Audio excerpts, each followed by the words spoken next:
With respect to the right to counsel and the role of counsel in juvenile court, we know this is a constitutional right, nearly 50 years old, that children have been given. But when you're out and about in the country and you're in different jurisdictions, it feels a lot more like an optional benefit that is afforded to some and not all.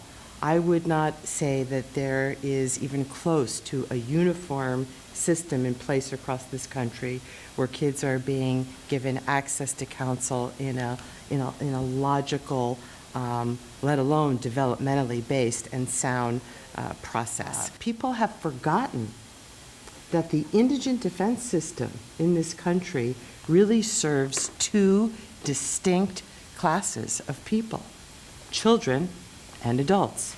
And they need different things, and the services need to be delivered in different ways. So even within the 50 states, there's a remarkable lack of uniformity, and really what that leads to is this extraordinary lack of uniformity in the quality, effectiveness, and value that indigent defense lawyers can bring to the system and that they can provide for kids. There's a kind of complacency that I think takes over in the juvenile justice system. I suspect it occurs in the criminal justice system as well.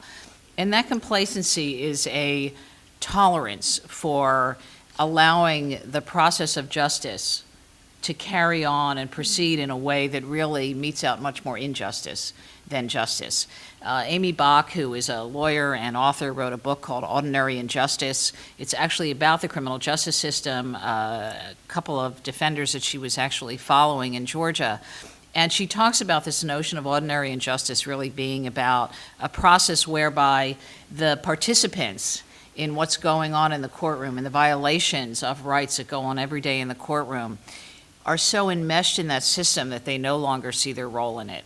And I think that that's a lot of what we see with the universe of the indigent defense world in the United States, that there is this inability, it appears at times, to really see their role in what's going on. If we don't give kids an opportunity to move past their juvenile records, the right to counsel actually doesn't even mean that much, because the right to counsel is critical to allowing children to enforce all other rights that they have, and they have a panoply of due process protections that our Constitution affords them. But that right to counsel also will be most meaningful if in providing for protection for kids within the juvenile justice system, we are also mindful of what happens when they exit that system. We need to have standards. We need to fill these gaps with training and information. Standards will help elevate the practice. They'll bring consistency to the process. Again, we want a child who steals a car in Nebraska to be dealt with in the same overall encompassing way as any other location. And one of the problems is in my office and the offices I've seen around the state and the offices I've seen around the country is it's a very adult-focused process or adult-focused practice. And Patty had talked some about this, of thinking of the two systems with children and adults. Kids get shortchanged in the defender's offices. It's a mentality of, this is just kiddie court. This doesn't really matter as much. And that perception extends. It's, you know, I'm very critical of the public defender's office in the Kids for Cash documentary for what they did. But I'm critical of all public defender's offices for allowing that perception to continue. And it goes through the whole criminal justice perception. The judges feel that way.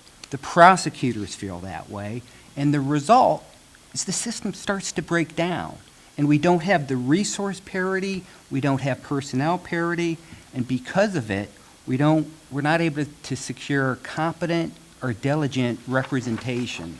We at the Colorado Juvenile Defender Coalition asked the National Juvenile Defender Center to come to Colorado, and we asked our courts to invite the National Juvenile Defender Center to come to Colorado.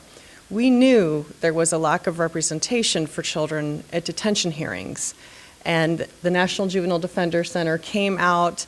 They did an incredible, thorough state assessment of Colorado and found that indeed we were suffering from benign neglect. That while there were a lot of resources invested in our defender system, there's a lot of resources invested in treatment for children, there was not a lot of resource or emphasis around due process and fundamental rights for children. So I am very proud to see that the culture is shifting, that kids are getting better representation, and that resources are being spent for children, because we all hope that if we intervene there with our young people, if we can reduce the criminalization and the long-term impact on their lives, that they won't go on to become defendants in our adult criminal justice system.